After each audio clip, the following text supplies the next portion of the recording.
Hello viewers, technical Shakil চ্যানেলের পক্ষ থেকে আপনাদের সবাইকে অনেক অনেক শুভেচ্ছা। প্রথমেই আজকে আমি আপনাদের কাছে ক্ষমা চেয়ে নিচ্ছি যে আমি আমার টাইটেলে সম্পূর্ণ ফেক একটা টাইটেল দিয়েছি এবং আমার থাম্বনেলটাও ছিল সম্পূর্ণ ফেক। তো কি কারণে আমি এই কাজটা করেছি, আমি আমার ভিডিওর প্রতি আপনাদেরকে আগ্রহী করার জন্য এই কাজটা করেছি।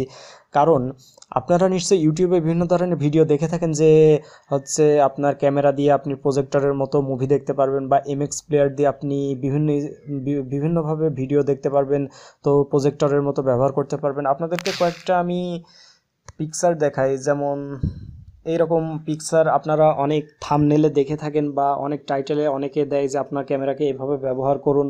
তারপরে এমন অনেক অ্যাপস আপনি হচ্ছে প্লে স্টোরিতেও পাবেন। দেখেন, এমন অনেক অ্যাপস আপনি প্লে স্টোরিতে পাবেন বা অনেক ভিডিও এমন ইউটিউবে পাবেন। তো আপনাদেরকে এই কারণে এই কথাটা বলছি যে এই ভিডিও বলতে মানে এরকম ভিডিও যারা দেয় সম্পূর্ণ ফেক ভিডিও দেয়। এমন কোনো সফটওয়্যার এখন পর্যন্ত তৈরি হয়নি যে আপনি আপনার ক্যামেরাকে এভাবে প্রজেক্টর হিসেবে ব্যবহার করতে পারবেন।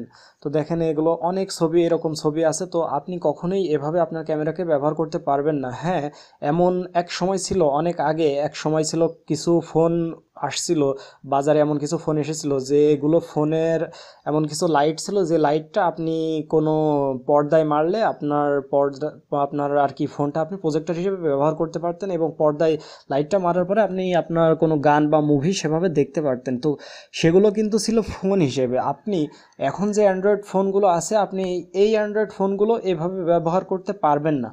তো এই ধরনের ভিডিও যারা ইউটিউবে দেয় সম্পূর্ণ ফেক ভিডিও দেয়। তো আপনাদেরকে এজন্য সতর্ক করব, আপনারা এই ধরনের ভিডিও কখনোই দেখবেন না।